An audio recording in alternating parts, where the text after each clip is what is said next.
I'm Brent Hoffman. Liz and I are ACF Global staff in Prague, Czech Republic. Living in another country, not a day goes by that we don't think about communication. There are times when we are able to communicate reasonably well with people. I say to the person behind the counter at the deli, "Dám si krutý maso, prosím, 300 gramů," and I walk away with 300 grams of sliced turkey. But there are other times when it's not so easy. I love biking, and about a year ago, I was out for a ride and something happened. I don't know if I hit a patch of gravel or what, but the next thing I knew, I was laying on the pavement. I sprained my wrist, I broke a rib or so, and had numerous scrapes and bruises.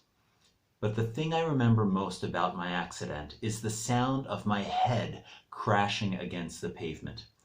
I hit with such force that it actually broke my helmet. The helmet took all that energy between my skull and the asphalt and dispersed it as it self-destructed. For months, I had pain in my wrist and in my rib cage, but I had no damage to my head, not so much as a headache. After a period of recovery, I was able to get back on my bike, but I needed a replacement helmet. So I went back to the store with my old helmet to get a replacement. I wanted to tell them that I believed that this helmet did its job perfectly. This helmet broke, so my head didn't. I went to the back of the store, found the replacement helmet, and went to the register with old and new helmets in my hands. I began speaking in Czech, describing what happened, explaining that I believed that this helmet saved my life.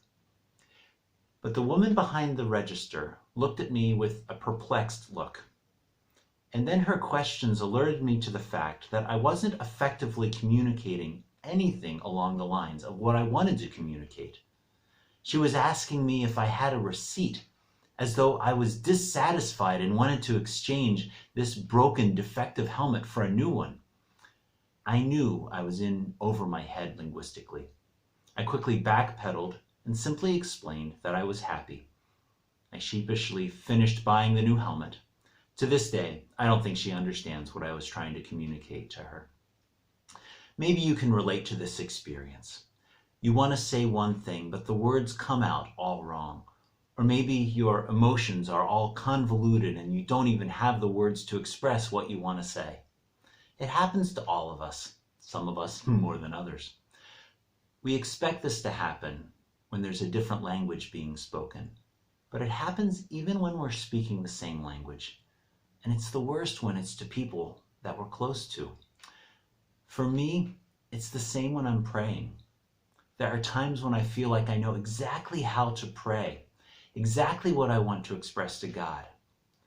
But then there are times when I'm at a loss for words. God, I got nothing. I don't know how to pray. Or I'll pray something, and even as I'm praying it, I'll be filled with doubt. Should I be praying this way? Why is this? The prophet Jeremiah talks about the heart being deceitful above all things, desperately sick. Who can understand it? God answers Jeremiah, "I, the Lord, search the heart and test the mind." Even with our convoluted hearts and minds, God is able to make sense of it all. And when we don't know what to say or how to say it, the Holy Spirit actually intercedes on our behalf, expressing what we are unable to express.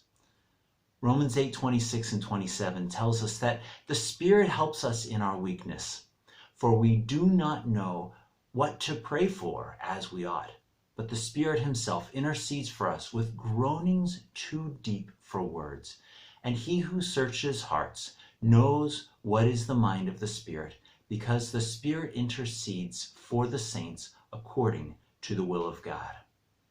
So when we don't know what to say or how to pray, the Spirit of God intercedes on our behalf, like a translator who says exactly what we want to say, but even better than we can say it.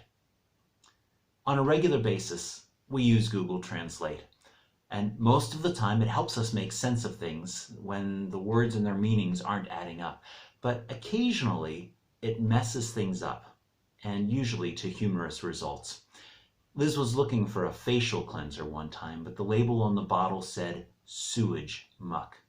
She chose a different product. But the Spirit of God takes the gobbledygook of our hearts, the mess of words coming out of our mouths, and he forms them into coherent prayers that touch the Father's heart. So today, I want to encourage you, when you don't know how to pray, don't let it stop you. Trust that the Spirit of God is able to intercede on our behalf, bringing words that are ultimately for our best to the Father. It's like God is saying, this is what Brent wants to say. What a comfort to know that God is able to understand what we want to say, what we need to say, even when we don't. Be encouraged today. Milost a pokoj vam. Grace and peace to you. Dobrý den.